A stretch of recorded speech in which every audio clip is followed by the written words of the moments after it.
Ah, And it says we are live once again. That is a fabulous thing. So, good morning. good morning, ladies in red.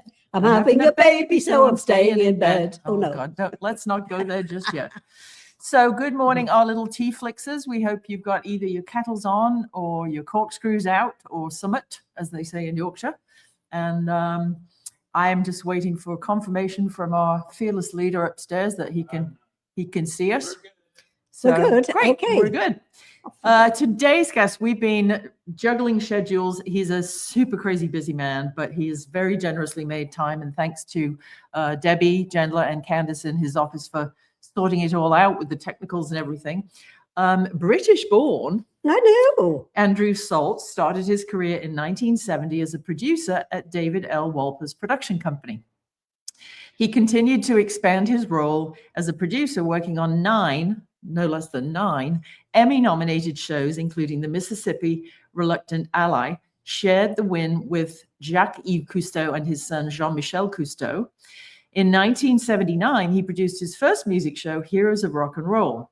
From there, he continued with 25 by 5, The Continuing Adventures of the Rolling Stones, Elvis, The Great Performances, This Is Elvis, Imagine, John Lennon, and the History of Rock and Roll. And in 2001, Andrew won a Grammy for Best Long-Form Music Video for producing and directing Gimme Some Truth, the making of John Lennon's Imagine album.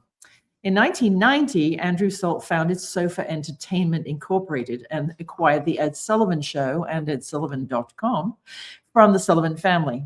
Sofa Entertainment was entrusted with the Ed Sullivan Show library to ensure these cultural milestones remain accessible for generations to come.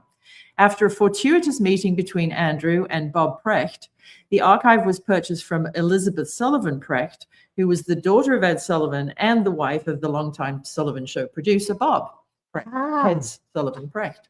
So you're learning new stuff all the time.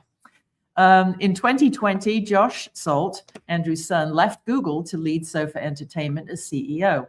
With Josh's experience in the tech world and digital space, he's led the company at the intersection of visual content, music, and technology.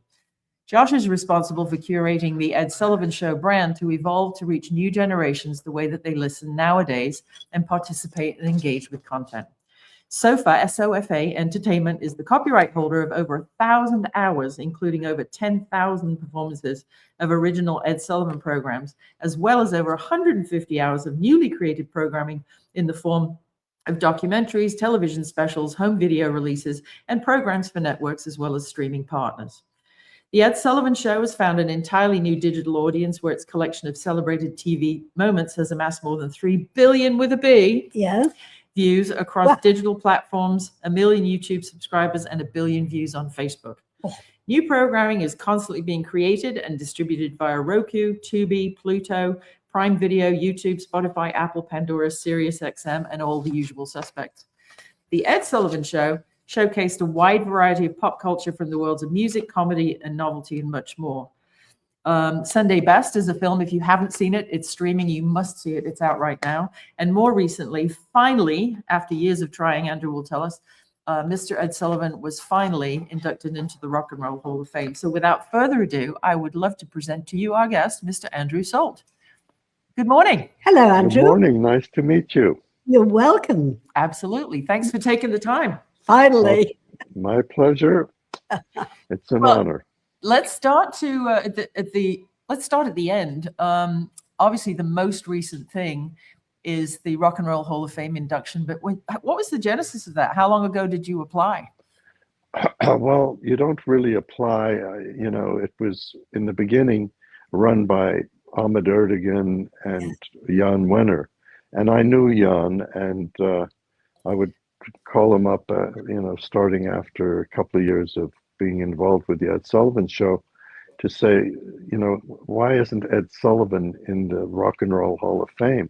Yeah. And he said, it's never going to happen. And I said, why? Why would that be the case? And he said, well, it wasn't a real rock and roll show. It was a variety show. And Dick Clark was all rock and roll. And so was, Don Kirshner, and there were others, but it won't get through. So it didn't. And I tried every couple of years, every 2 or 3 years, and said, you know, it's the music in the show and the artist in their prime, and the fact that, you know, it had all this incredible work, whether it's Motown or whether it's Yeah. Elvis Presley or whether it's the Beatles and then the British invasion and then, you know, all of the music that was part of our lives. Yeah. It got better and better, mainly because of Bob Precht having done such a great job from 1960 until 71 when the show went off the air. Right. But it was really a surprise because I thought it'll never happen. And then, you know, I let go of it and I thought, well, that's that, you know, life goes on. And suddenly, bing, bang, boom, it happened. And Great. the good folks at Universal Music, I think, helped a bit. And it was Ed's time, you know, and he had such an incredible impact on us. And the biggest impact of all the genres on the show was music. Of course, you know, and who would have known who Tessie O'Shea was if it wasn't for Ed Sullivan, right? Exactly. Yeah. Yeah. And his show was global, you know. It's global now.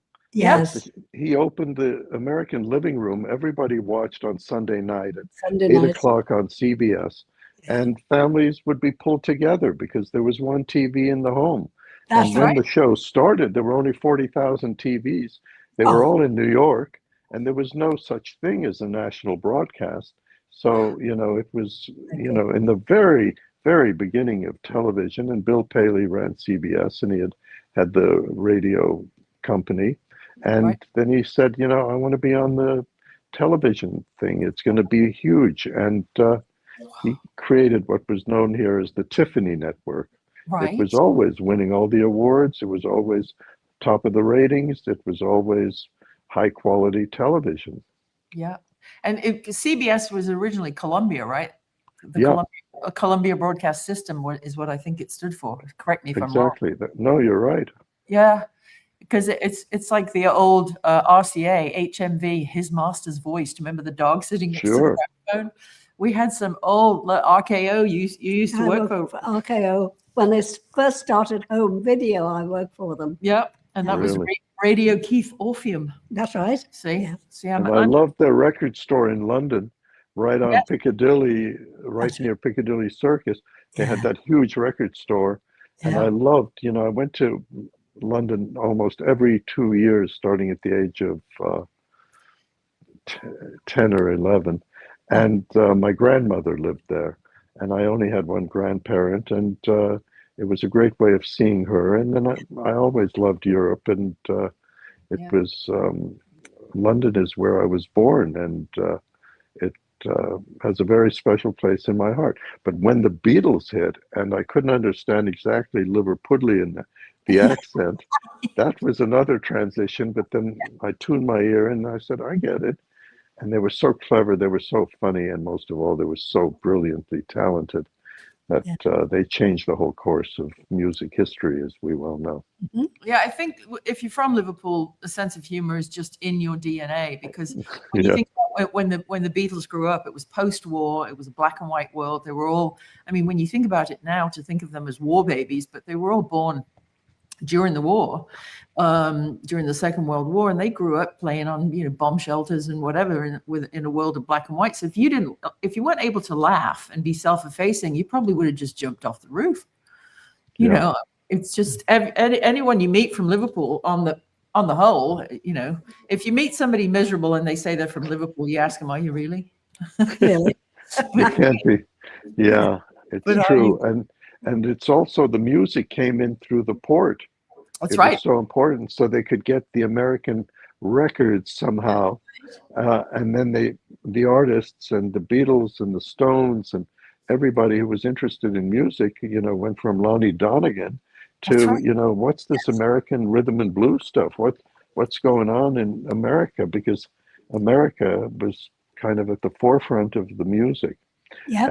and it influenced a lot. And these guys, who I adore their music, the Everly Brothers, Oh they yeah. were from, you know, they're more beloved in Britain than they are in America in a certain way, but they were American. But their English background played a very important part, and they're so popular, you know, Right. worldwide, and influenced everybody. As my son Josh said, you know, they were the great influencers because they influenced everybody from Bob Dylan to the Beatles to, you know, all of the great acts that came I out know of them. Paul has Simon been, Garfunkel and everybody. yeah, Paul has been quoted as saying that he and John, when they first started, used to call each other Phil and Don, that they were their Yes. idols, you know, Yeah. never dreaming Yeah. that they'd either get to meet them or whatever. Yeah. And, Yeah. you know, a large part of the music coming from the port, too, was this sort of little clique in Liverpool at the time, obviously being homosexual was against the law in that day and age, which is ridiculous when you think about it now. But, you know, there was a secret clique of gay men in Liverpool, Brian Epstein obviously being one, and Bob Wooler being another. And there were certain pubs down near the docks where the big American ships would go that was sort of known for where you could go and, you know, meet a nice guy from America. And that's where Bob Wooler would get the music, the 45s, and bring and play as the DJ at the Cavern. And that's what started influencing John and Paul. So if it hadn't been for this sort of secret gay underground clique, who knows if Bob would have met up with these sailors coming in from America who would say, you know, hey, show me around your town and I'll give you a bunch of records from what's going on in America. Because you know, you can't get American radio in those days. Right. And so when you think about just that tiny wrinkle in the fabric of society and how it influenced so much, it's just incredible, really. It's just amazing. So so back to sort of not necessarily the beginning, but Yeah. What originally drew you to working with archival television and music content? Well, I loved music, and I never saw television until I was 11. I grew up in South Africa. We couldn't get into America. My uncle was a screenwriter, and we tried, and it just wasn't possible. So we were living there, and my uncle came to South Africa, and he said, "You got to get the boys out of here," to my parents. And we didn't realize what was happening, but my father sold his business. We moved to Johannesburg because he had to for 2 years. He sold to a British company. And we came out, and I left the nice British schools I went to. I had a very nice childhood. I mean, South Africa, apartheid was horrible. Yeah. I saw terrible things as a child that I can never get out of my mind. But the way, you know, it was actually the same month, 1948, in February, the Nationalist Afrikaner Party took over and instituted apartheid. And that's when I arrived as a baby, and I was only 6 weeks old or something. Oh, And we went to Cape Town. And when I got into, you know, the music as a child, I loved music, and my father and mother loved music, and they had great albums, and I was listening to Ella Fitzgerald and Sammy Davis Jr. and Sinatra and everybody. And and stuff that, but then when it came to Elvis, they would let Love Me Tender in, but they wouldn't let Rock Around the Clock in. no. You know, I mean, not Rock Around the Clock, I mean Jailhouse Rock. Right. Rock Around the Clock was Bill Haley's worldwide success. That's right. right. And that changed everything in 55. But when I got here and I turned on the TV in the hotel room, we were in New York after we were in Europe for about 3 weeks, and I saw 7 channels, and there was something for the kids and something for the, you know, the Westerns and for game shows. And then I thought, how does anybody ever leave the room? How do people go to school? I mean, this is the most exciting place. And unlike the BBC, which was 2 channels, I know. you know, it was like Nirvana. Yes, Yeah. absolutely. Hullabaloo. Diana's just saying Hullabaloo is another great old show, right? Oh, yeah, another great one. And so obviously when I think, you know, you saw all those shows and heard all that music growing up, it must have just imprinted on you that when you finally got the opportunity to get into the businesses, especially the Ed Sullivan Archive, not just creating the films that you produced and directed, but then going back and being the custodian, the keys to the kingdom of this archive. It must have been quite a thrilling prospect. it was totally unexpected. I had worked on, as you mentioned, a couple of the credits, histories of rock and roll, or Right. Heroes of Rock and Roll was the first history of rock and roll. And my former partner, Malcolm Leo, and I did that film, and we involved 20th Century Fox. And it was, always Sullivan that had the best quality stuff, the greatest artists in their prime, giving it all live on stage because it was do or die. And they all, the great ones succeeded, and it was a amazing on-ramp to, immortal performances that we still can enjoy today. Yes. So it was not for sale. I actually asked Bob Precht after I went to a meeting with him and his associate about licensing Elvis footage for a thing I was doing with Disney Home Video, and the price had gone up. And as I was leaving, and I said, Bob, what are you doing with the library now? And he said, well, I've tried a couple of things. It's been quite difficult. He said, do you have any ideas? And I blurted out, yes. I had never thought about it. And we had lunch, and he suggested that we do some kind of a deal where, we could work together, and I would have the library for 10 years, and then it would flip back to him, and the shows I created, I would keep. It was a convoluted thing, but it ended up turning out to be, when I spoke to his attorney, Ronald Greenberg, who was a wonderful man and best friend to Bob Precht, he said, because I wanted to meet him, I was working in New York in 1989, and I said, can I come and introduce myself and meet you? And he said, sure. So I did, and long story short, they said they'll never sell it, but they'll do this deal. And then I said, well, what if I made a good offer? He said, well, it'd have to be really substantial. So the library wasn't for sale. It was just, we were going to do a thing together. And then I realized that Bob really wanted to let go of it, and that's what happened. So they entrusted it to me. Wow. Because I'd worked with Elvis, gotten rights from Bob Dylan, who walked off of the show, unfortunately, and then the Rolling Stones, and the Beatles. Wow. And it just is a treasure trove, and it's an American.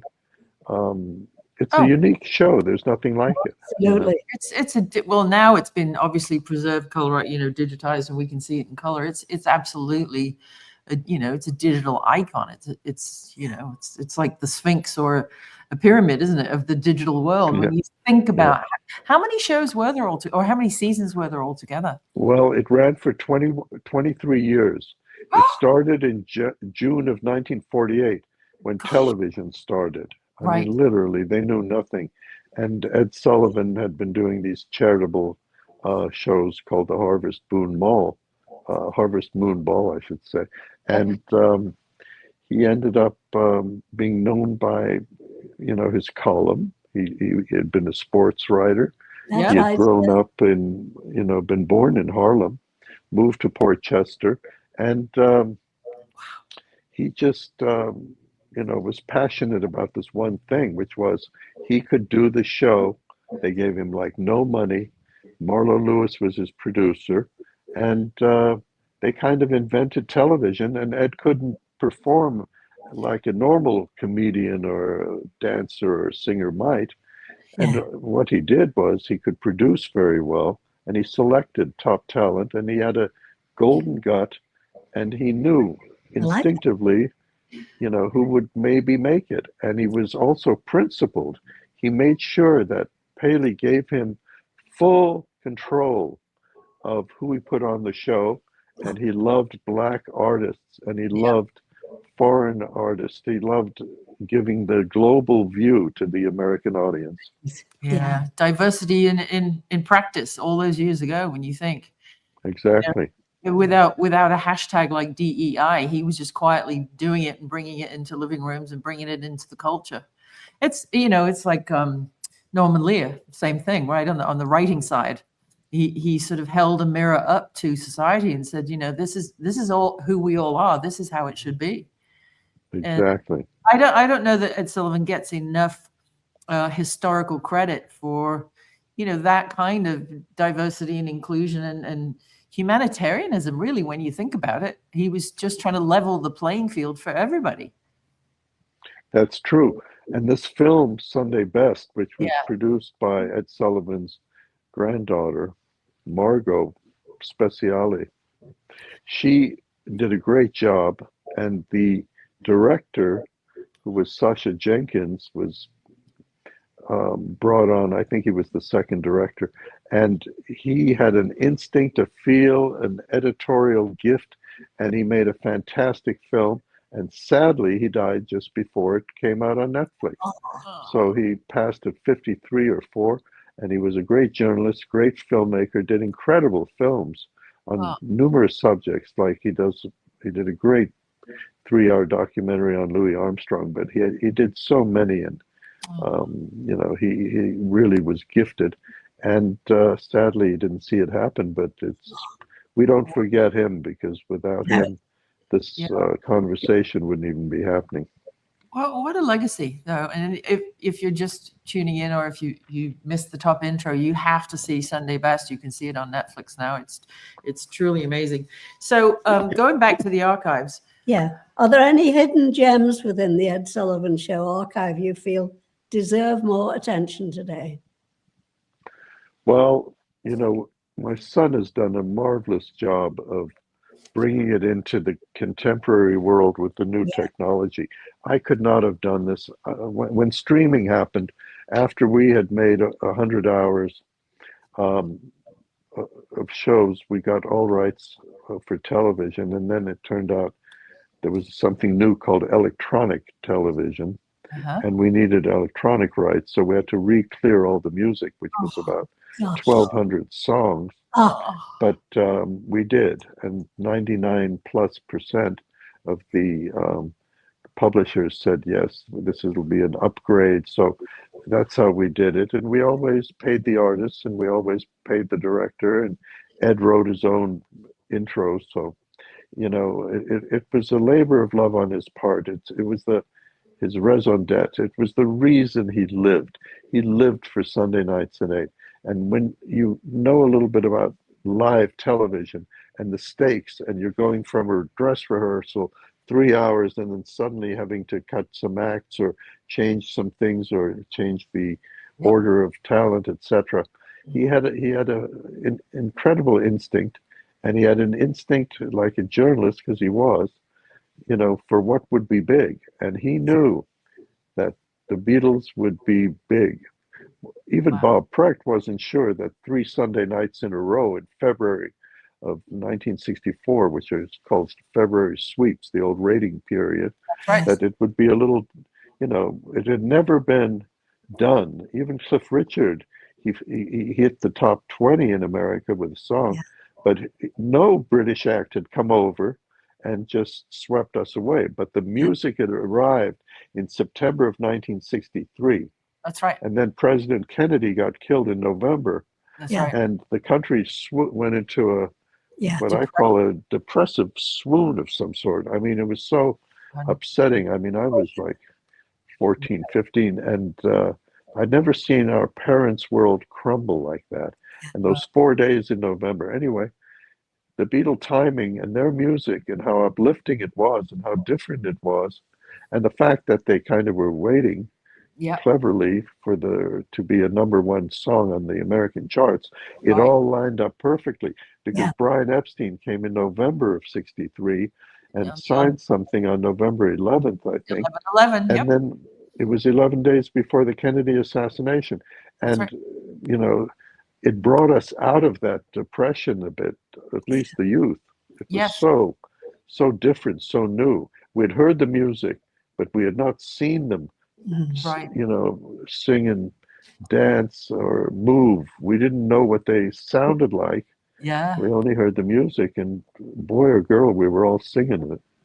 Well, and I think, that when President Kennedy was assassinated, yes, immediately, of course, it's a mourning period. It's a horrible thing to happen. America, then you were in what you call holiday season. It must have been the most miserable Thanksgiving, Christmas, and New Year in anybody's memory. And then all of a sudden in February, when enough respectful time has passed to, okay, we're going to lift our heads up and breathe, what's next? Along come the mop tops, right? Perfect timing. Exactly. Perfect timing. And like life, everything is timing. Yeah. You cannot, plan it exactly. It happens. And the Beatles were so different, and the music was so great, and we could buy the albums. But even Capitol Records over here, they didn't want to have them. No, I And then know. the head of EMI came over and said, listen, here's some money. Put in money to do some promotion for these guys. You're going to see they're going to be a success. And of course, I Want to Hold Your Hand was #1, and She Loves You. And once the music started coming into the country, you couldn't get enough of it. There were 3 different albums, 3 different labels.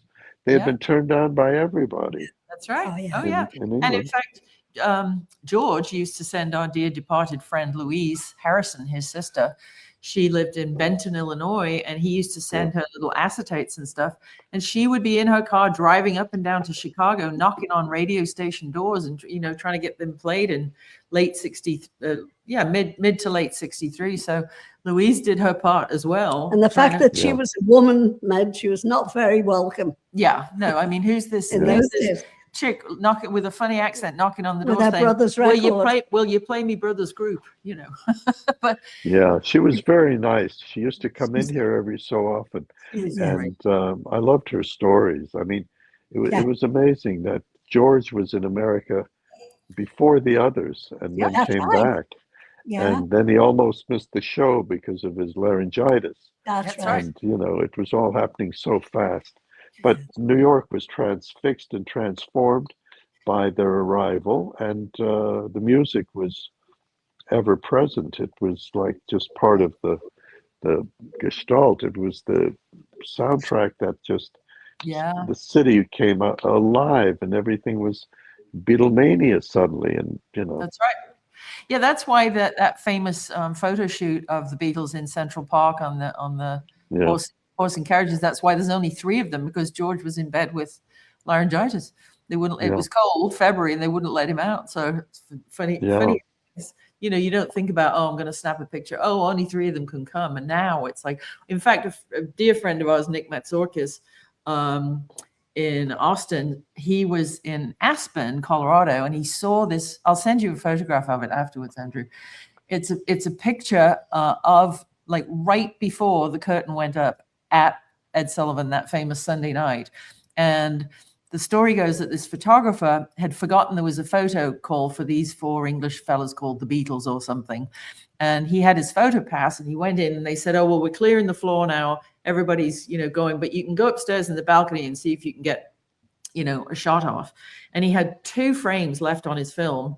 And the first one failed, and the last one is this photograph I'll send you, and it's called Rehearsing for History. And you can see Ed, these huge cameras, the New York policemen with their big navy blue caps, and people with winding the film off. And John Lennon is looking up to the balcony, he's looking straight in this photographer's lens. It's the most amazing photo. I'd love to see that. Thank you. I've never seen that picture.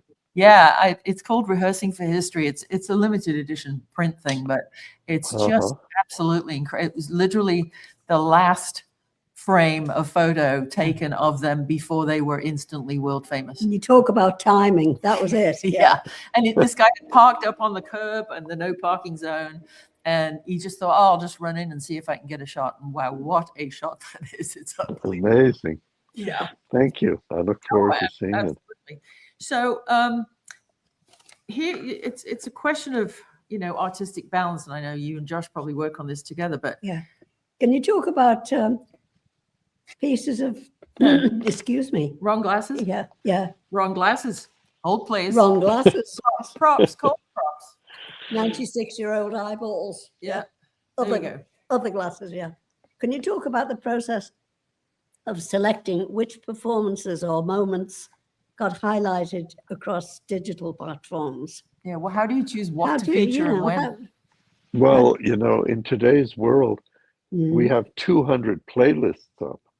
So that's all these artists, everything they did, or a genre, or Yeah. something that now we're in shorts as well. Josh is a master at this. He learned a lot at Google. He traveled for them and really learned how to uh, market and also bring this old world show that is the first basic quarter century of the post-war era. That's Right. why it's like a cornerstone to everything that follows. Yeah. And, the great stuff, I knew when I saw it, and it was just obvious. And of course, it's the names, but look at the James Brown performance. I mean, Yeah. people know that they are on, and this is history, and they're going to do it as well as they can, and it's live, so they can't make mistakes. Yep. Things can go wrong, like often happens in novelty acts and stuff. But the great stuff just jumps out at you. And it was, Bo Diddley or, Chubby Checker or, all of these great artists. I mean, a lot of the folk groups were coming over also from, Yes. Britain to America. And, the evolution was in television, in music, and popular culture.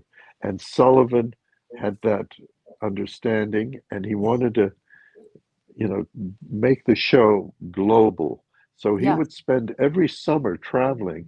He would have his reruns, but he also added footage, especially in the later years where they can just edit it in. And Yes. so the shows weren't the same. And there's 1,050 hours, and you start to go through the 1,050 hours, which happened over, there's a few shows missing because there were no kinescopes in No. the very beginning. Yep. The kinescope, which is just putting a television camera or a 16 millimeter camera up against a television, was an idea that the legal department said the sponsors need to see that their commercials ran, and the ad agencies want to have some proof of it. So they went, oh, that's a good idea. And it was for that reason that the kinescope started. Then it went to 16 millimeter filming so they could cycle the prints and bring other parts of America into watching it. Right. And then it went to black and white 2-inch tape in 1958. And in the beginning, it was called Toast of the Town. They didn't want to put his name on it so that if they needed another host to replace him, they could keep the title. Oh my. And Ed was very nervous, excuse me, when the sponsor, which was Emerson Radio in the beginning, when they walked after 6 or 8 weeks and said, this guy's never going to make it. And Ed found out that it was being shopped as a show that could be made available to a different sponsor without Ed Sullivan.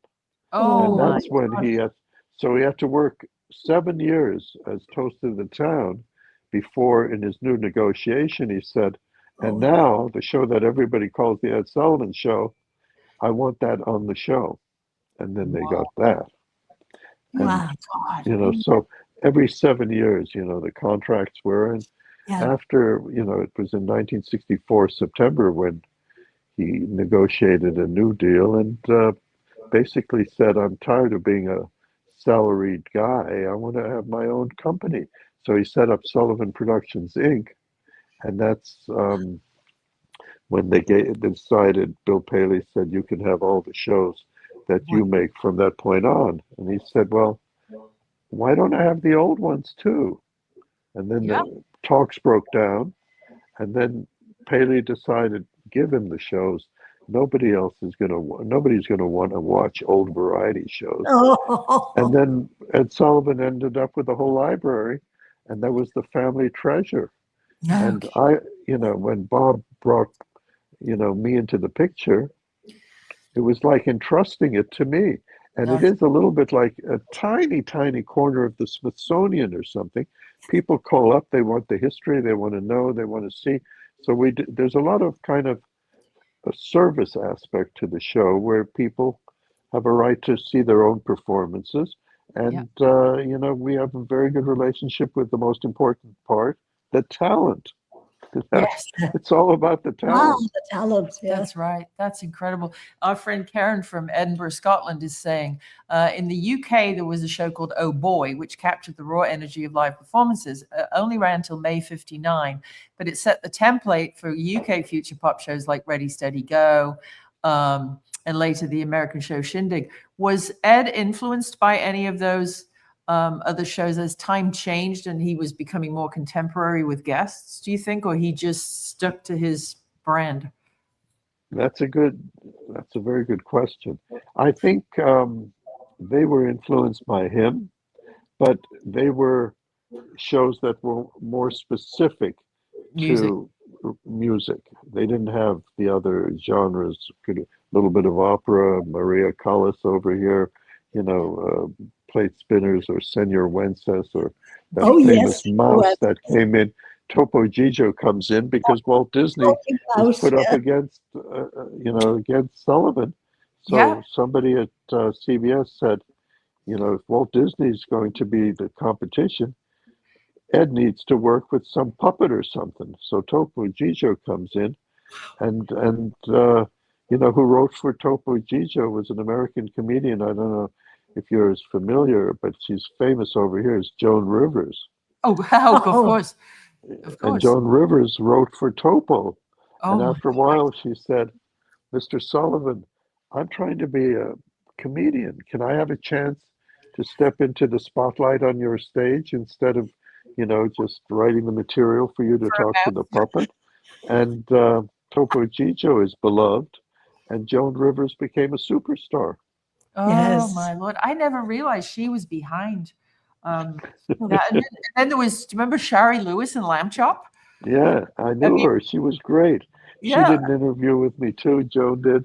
You know, starting in '91, we interviewed a lot of people who sadly are no longer with us, but right. who played a very important part on the show. And Sherry Lewis and Lamb Chop, you know, Yeah. um, I ran into her with my family in Hawaii. She was so great, and she did an interview as well. She was, you know, there was so much talent for the kids and for the grandparents, and then of course the teenagers and the adults. You know, Ed was trying to satisfy four audiences at the same time. But you know, it's conceivable to think that without Joan Rivers and Topo Gigio, there might not have been such, you know, an entry into the business for Shari Lewis and Lamb Chop, right? I mean, Yeah, one begets the other. Oh, Paul yeah. Mooney, our friend from down the block here, he knew Shari. How wow, wow. Yeah, Mm. Marianne, who would have thought that Joan Rivers did that? Yes. I actually worked with Joan on the Was it fun? closing of Yeah. the Horn Jazz Club in Santa Monica. It was the last night, and our band was the opener, and Joan was the headliner. It was quite an evening. Oh, I'm sure. She It was was so funny. I mean, we had a yes, couple of meetings, and Greg Vines, who's worked with me for years, 40 plus to be honest, and we went to a hotel to just meet with her and have a drink. She wanted to chat, and she was fall down funny. I mean, Oh, yeah. it was not all prepared material. She was No. just a natural. yeah. Yeah.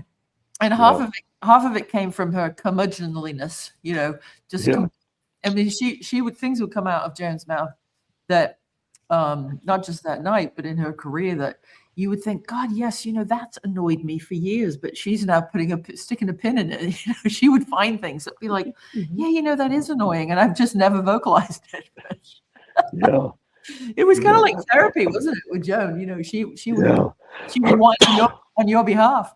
It was Yeah, she was naturally brilliant, I know.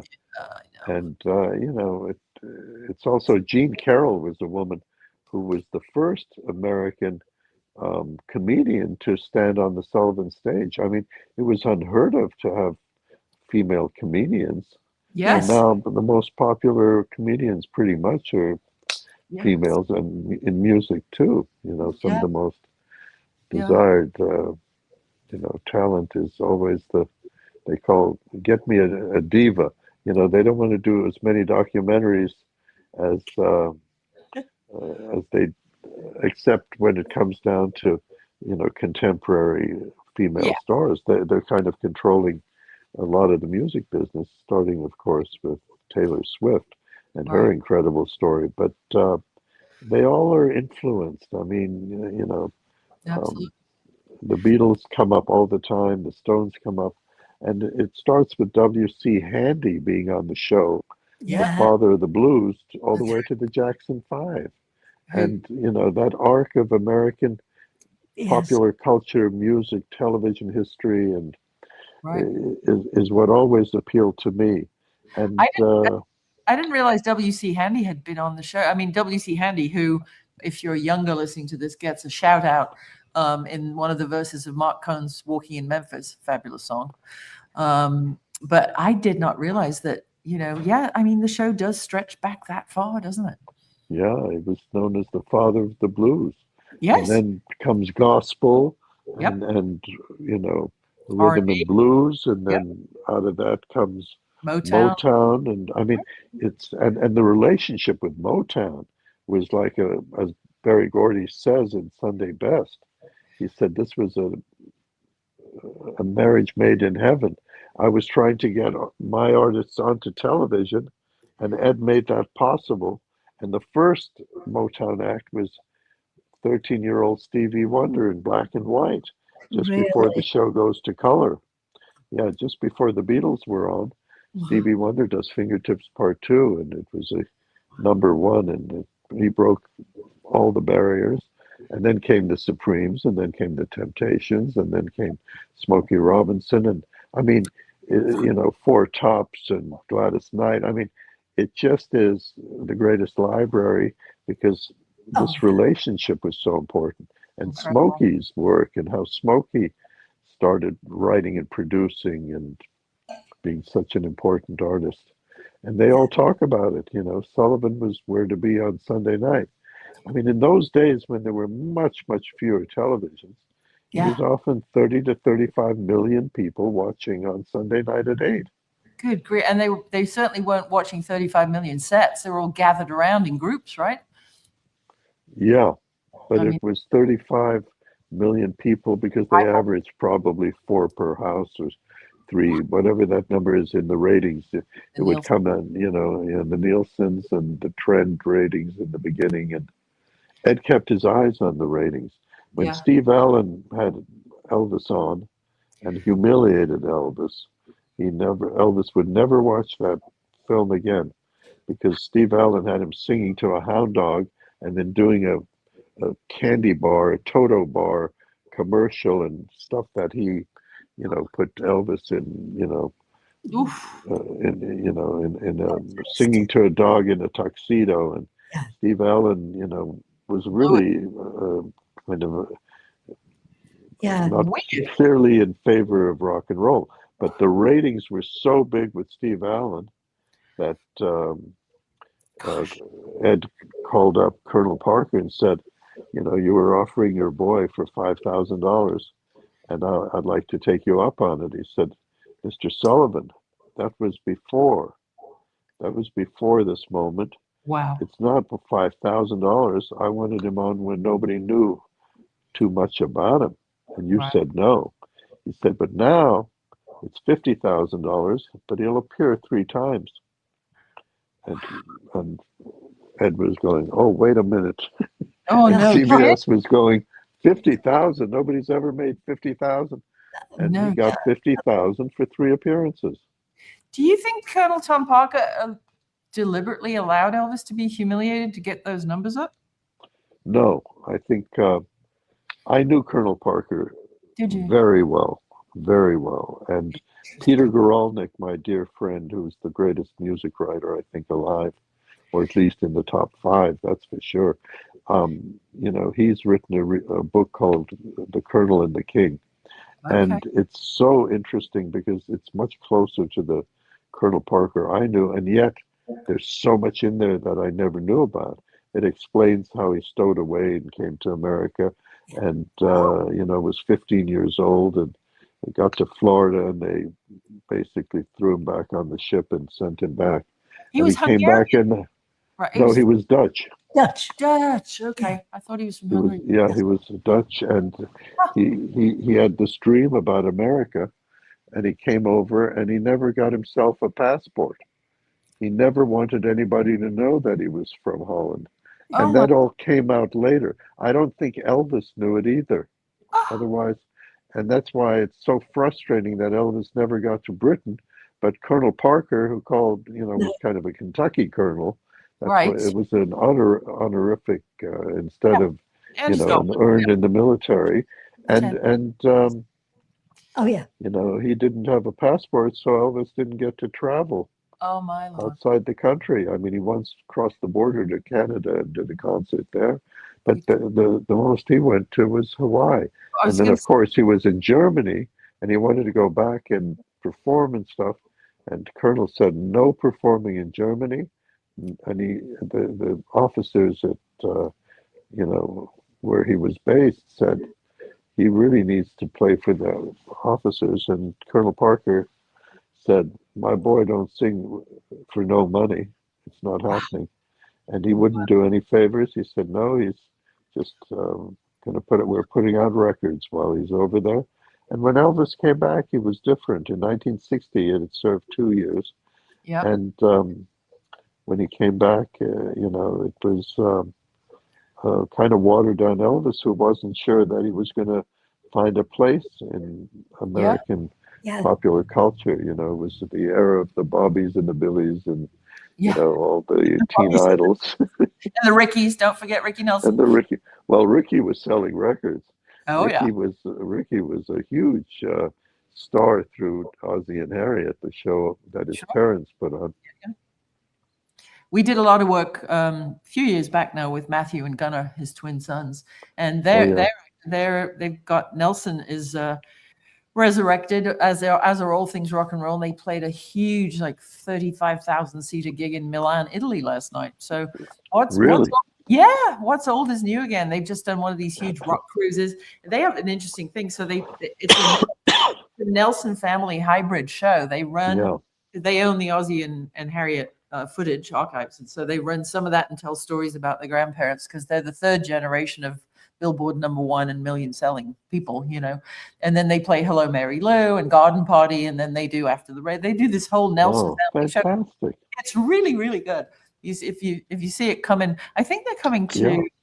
I'll let you know if they're coming to LA. It's really worth seeing. It's a good show. Yeah, but I met them once, and they were kind of trying to figure out how to get the estate working and everything. So they obviously have accomplished that.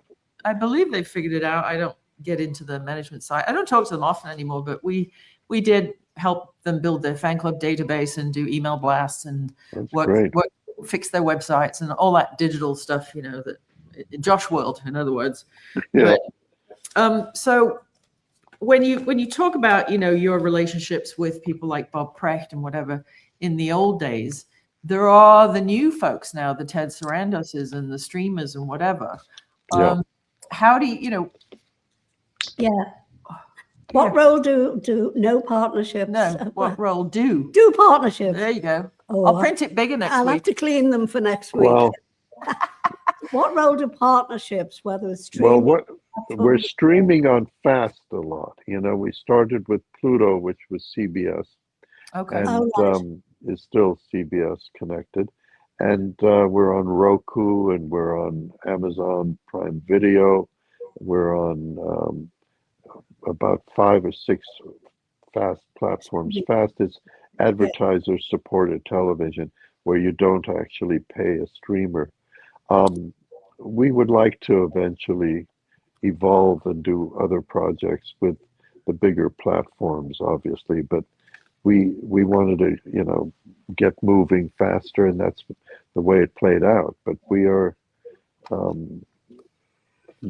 Josh has done an incredible job of keeping that all going. So that's why some of the numbers you read, it's hard to believe, frankly. And, Brazil is our 4th territory. You see, it's gone global. There's things that happen where an artist in France who was a clown, they discovered that there's footage of him, and we have it, and so we're putting stuff up, that's attracting a global audience. Yeah. So Yeah, Ed was great. only live in America and in Canada, Right. and Wayne and Schuster was on all the time because Canadian acts, Yeah, and certain British actors like the comedians Morecambe and Wise. We assisted Oh, them on a project. They were on about 13, 15 times. Ed loved them. really? And then, Ben Stiller did a movie last year called Nothing Is Lost, all about his parents. And I found it fascinating because his father was Jerry. Jewish and his mother was Catholic. Uh-huh. And Ed was Catholic and his wife was Jewish. Oh, And the Stiller connection and yeah. them rehearsing, and Ben talks about the fact that he didn't know whether they were fighting or working on new material or what was happening in the other room, but it was representative of something going on Yeah. oh, that that's funny. he thought was dysfunctional maybe in the family, but it Yeah. was them preparing the material. That's And funny. Ed had this love of them, and they were on 36 times. And Oh, no way. it turns out that it was great for them, and they became American icons. And Ben is absolutely brilliant, Yeah. and he and his sister tell the story in a way that Oh, I'll I go. don't think we've ever heard it before. It's Wow. called Nothing Is Lost because the father taped everything, Wow. and and she and Mira was a brilliant, brilliant mind, and the two of them Oh, funny. they had the camp chemistry, and they saved everything. And Okay. Ben finds this archive basically as he's cleaning up the place they lived after their passing. Wow. I mean, maybe that's a perfect recipe for comedians and commentators because Bill Maher's parents, he has one Catholic and one Jewish parent. Yes, Bill, true. Bill Maher's in the same boat. Maybe it just shapes a kid differently when they hear, both sides of the argument at the Saturday or Sunday dinner table or both. Yeah, Right? Yeah, exactly. you never know. So Yeah. you guys are crazy busy Oh, all yeah, the time. but outside of the business, do you have any free time to pursue any interests or pastimes? Oh yeah, oh yeah. I love to do things that appeal to me. It is, of course, a passion. This thing that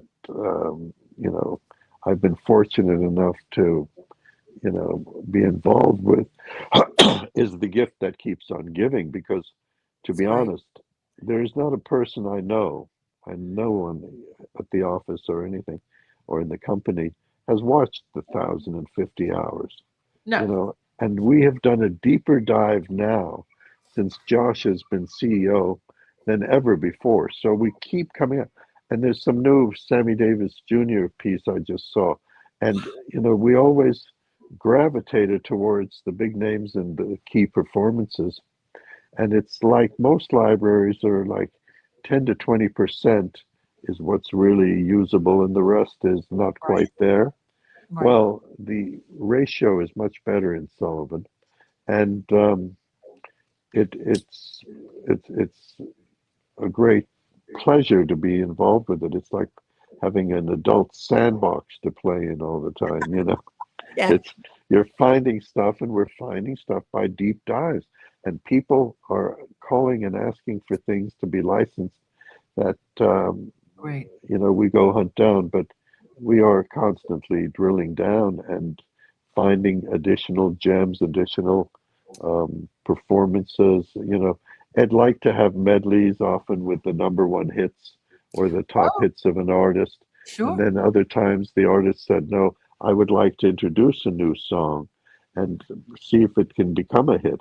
So that was another way that Ed was Yeah. so important. So Mm. it works like that. But I have a lot of other interests and passions, and one of them is olive oil and wine, which we do as a family. We Oh, have a wow. place, up in a canyon behind Solvang, which is the Yeah, little Danish community up in San Ynez area, and my mother-in-law lives up there. And I have a lot of interests other than this. yeah. I mean, I'm interested really in popular culture, history, music. There's a fantastic new book about how the Beatles and Bob Dylan Yes. influenced Oh, yes. one another. Oh my gosh. We had the author on 3 weeks ago. Oh, you did? I'll send you the link. Yeah. Oh, fantastic. Because Yeah, the Yes, book is incredible. And it is. it is.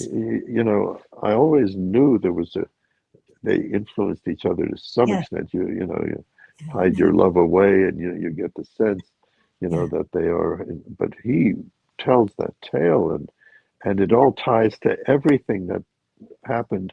And Yeah. what Sullivan does, it's kind of the cornerstone of the music that followed in other decades. And that's where Yeah. we're headed. We want to keep it alive by bringing it to a younger audience all the Yes. time Yeah. and make sure that people understand that this is the first quarter century, more or less, 23 years. And then there's, the 70s after Michael Jackson and the show is canceled, or the Jackson 5, I should say. Sure. And then you get the amazing music of the 70s, and then Oh. you get the 80s, then you get the 90s, and it's 8 or so decades, Yeah. and it brings you to the present tense. Yeah. And also the comedians are influenced by the other comedians, like Kevin Hart is talking always about, Richard George Pryor. Carlin and Richard Pryor. Yeah. Yeah. Eddie Murphy's know. beginnings. Yeah, absolutely. Yeah, no, we had Jim Windolf on. The book is called Where Oh, the Music Had to Go. yeah. And it's a really fascinating side-by-side comparison of, they had, the Beatles and Bob Dylan had a bit of a sort of back and forth writing spat going for a little bit there. And, when they finally met, of course, all's fair in love and war. But he draws it. Yeah, Where the Music Had to Go is you're absolutely right, Andrew. It's a great Yeah, I read. learned a lot from that book. Yeah, no, I'll send you the Yeah. episode. You'll enjoy it. I'd love to see it. And the guy came up with it and thought this out and then shows you how it happened. And it's just fascinating, these Yeah. kinds of things. There's so much going on. I feel, honestly, like I'm living in the future. I think the 21st century is Yeah. so different. And Yep. whether you're doing it, because it's digital or how we're talking to each other now, Yes. it's just remarkable. I mean, the cameras used to be this size, and Right. you could barely move the thing. But Sullivan was stated, yeah, exactly. But Sullivan, because it had such a big audience, when there were 3 cameras on most shows, he had 6, and they Just had the budget for it. Oh yeah, they made sure that the show back had up. everything in, highest quality audio and doing things as well, state of the art at the time.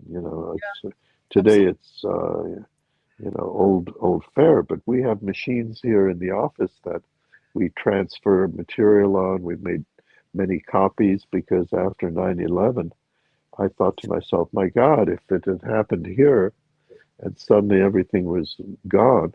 So we've, placed Good. tapes and copies and masters in different places. So it's saved no matter what. I mean, it is American history. That was one of the tragedies that hit the Nelson family when Universal Backlot went on fire.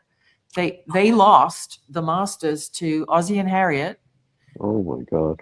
Ricky's Records, Universal Music, all the master 2-inch BASF, tape, and the Nelson albums. So they have copies, but all the masters. But Oh my gosh, I didn't know I know. that. Gunnar came. He wanted to do a whole documentary piece on it, whatever. He wanted to call it "The Day the Music Fried." Oh God. But yeah, can you Oh, imagine being, the third generation, and all of a sudden you find out that your parents and your grandparents' stuff, and their uncle David, David Nelson, Ricky's brother, was a big part of the Ozzie and Harriet show. yeah. It all went up in flames in one day, and nobody had thought to, make high Horrible. stuff. Yes, Oh yeah. my lordy! Do you remember what happened with Johnny Carson over here? No. No. Well, he was doing his shows for years and years. And then he finds out that somebody in business affairs, a bean counter, decided that they should tape over all the 2-inch tapes. 3,000 shows that Johnny Carson did, including the one with the Beatles in 1968, when they come with the apple and they explain that they're starting this new company and there's Apple and whatever. All of these 3,000 shows disappeared. They did this also at ABC, and Dick Cavett saved his library from a dumpster because a guy called and said they're throwing out all the tapes. And he rushed there with, market baskets, and they were moving them and saving them.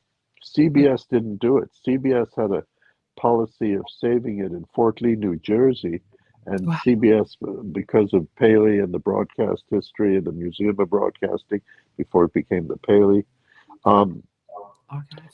they protected their library, and that's where we got it from, Fort Lee, and that became condos.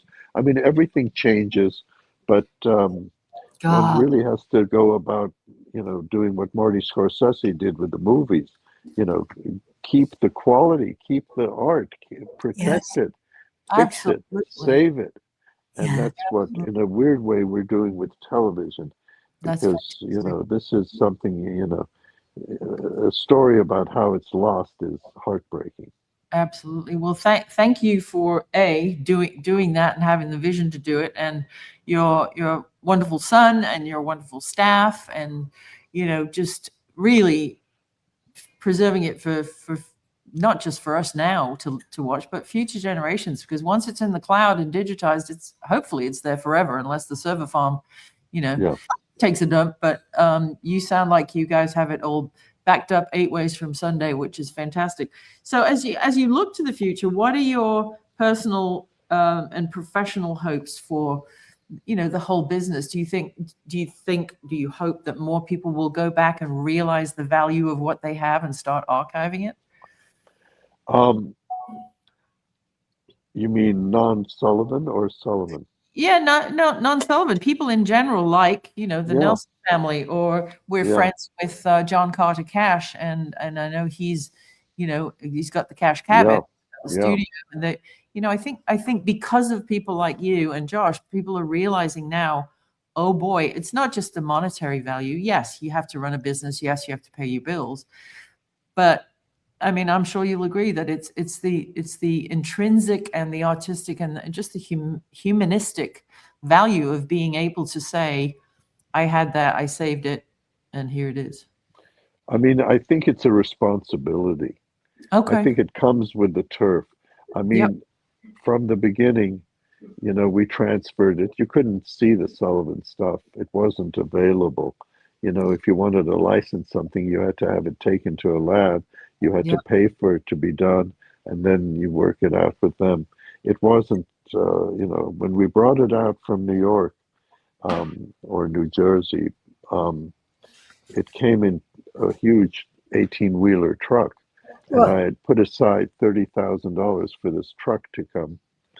And after it was filled up with stuff, the guy comes over to me and says, there's so much weight with all these 2 inches and all these kinescopes and 16 and all the different formats, and some of it was a copy of a copy. Anyway, he said, it's too much weight on the axles. You need another truck. Oh, no. I said, oh, are you kidding? You're kidding. And anyway, 2 trucks came out. They had their wives with them, these guys. They had one of them had a dog, and there were 2 families. They drove it out here in 3 days. They just took turns. One slept in the other, and it arrived here. Yeah. And we filmed the unloading of it. And, it was just so exciting, and it was really something, and it was a joy. It's been an absolute joy. It has changed our lives in a wonderful way. And I always, as I said, loved history, especially pop culture and history of music and television. And this combines all of that. And it's a window into America, and it's constantly alive. It's more alive and seen by more people today than ever before. And I remember Bob Precht saying, the key is to keep it alive and to protect it. And in effect, we were entrusted with this library. I never came up with the idea of like, how can I get this thing? It was like, he said, "Oh, this guy's worked with John Lennon. This guy's worked with Elvis. This guy's worked with the history of rock and roll, and this guy, loves the music and knows how to deal and has done a film with the Rolling Stones." And he said there was nobody else who he could think of, and he didn't want to do it anymore. And when we got involved, he moved to Montana from LA, and he lived the life he wanted to live. And he was a brilliant man, brilliant guy. He was a captain of his own ship in San Diego. He spoke perfect Russian. He took up and when he was in Missoula, Montana, he took up the cello and played it for an hour or two every day. And I was like, and he was great at tennis.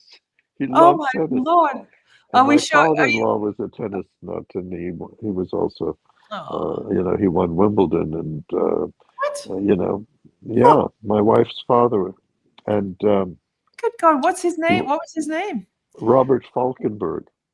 He won doubles with Jack Kramer in 47, and he won singles in 48. And Claudia and I had the good fortune to go to Wimbledon for many, many, many, many years and use the family tickets, because Bob got to choose the tickets on court one. And, we could go into the club and all that. We had to put on our tie and do the thing. But it's all different now. It's all on the phone.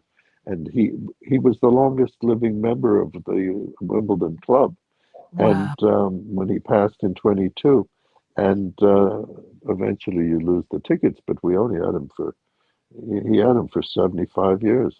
Good grief. Well, yeah, and you're the first, I mean, I know you're born in England, but you're the first sort of Americanized resident that actually I've ever heard pronounce Wimbledon with a D correctly. Because if I hear somebody say Wimbledon, I just want to say, why I order, February in Wimbledon. Exactly. Yeah. Oh, my wife too. When they say Wimbledon, and everybody here says Wimbledon, and you just have to look at the spelling. Yeah. Well, you'd think, but never mind. There's an R in the middle of February, but nobody ever uses it either. So what are you gonna do? Thank you so much, everybody. Thank you. You can see going across the bottom, go to edsullivan.com. You will also find a big button there about Sofa Entertainment and all the fantastic work that Andrew and Josh and the whole team over there are doing, Debbie and Candace and everyone. I cannot thank you enough. This has been an absolute education for us and a joy. Well, and it's a pleasure for me. And you guys are amazing. I don't know what you do, but you have so many things going on. It's remarkable. Well, it's thank just a real discovery, and all of the different websites and things. I mean, what are you juggling? What place are you juggling today? Yeah, well, we're digital jugglers. We, organic tea very company. Good. So one of the things is that you won't know that one of Angie's books is called Mrs. McCartney's Liverpool Limericks and Other Random Irish Haikus. And so we put pen to paper over the weekend, and we wrote you your personal limerick. So if you're sitting comfortably, we will close and if my glasses are clean. And if your glasses are clean. So you count it in at the speed you would like, Madame. Very good. 1, 2, 3. We so enjoyed archivist Solt, whose stories of legends were told. From Ed Sullivan's stage, my mistake, start again. Okay, do it from again. the top. It's not live TV, don't worry, but it is. And a 1, 2, 3. We so enjoyed archivist Solt, whose stories of legends were told. From Ed Sullivan's stage to rock's golden age, his sofa shows shimmer like gold. Ta-da! Perfect way to end it. It was a pleasure meeting you, and keep up the great work. Thank you. I will, and I will send you the picture called Rehearsing for History, the last shot before the curtain went up, and I will also send you the Jim Windolf TeaFlix link about the Bob Dylan Beatles book called Yes, Where the Music Had to Go. Thank you. And again, if there's anything historical fact-wise that you may think we may be able to help with Debbie or any research of anything you're doing, we are but a cup of tea and a phone call away. Thank you very much. This was Okay. a pleasure. Thank you, Great sir. meeting you. Thank You you. bet. All right. Bye-bye. Bye-bye Take now. care. Bye-bye. Bye-bye.